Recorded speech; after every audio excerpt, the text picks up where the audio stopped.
Qizlar, mana prichoskam bugungi qanday?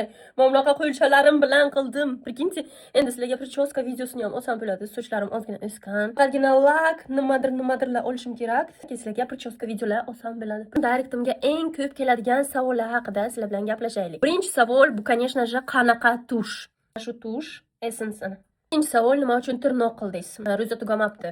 Ko'ryapsizlar, holi kasal bo'libman, holi nimadir, ro'zam chala bo'libdi. Bu meni juda ham best qilyapti.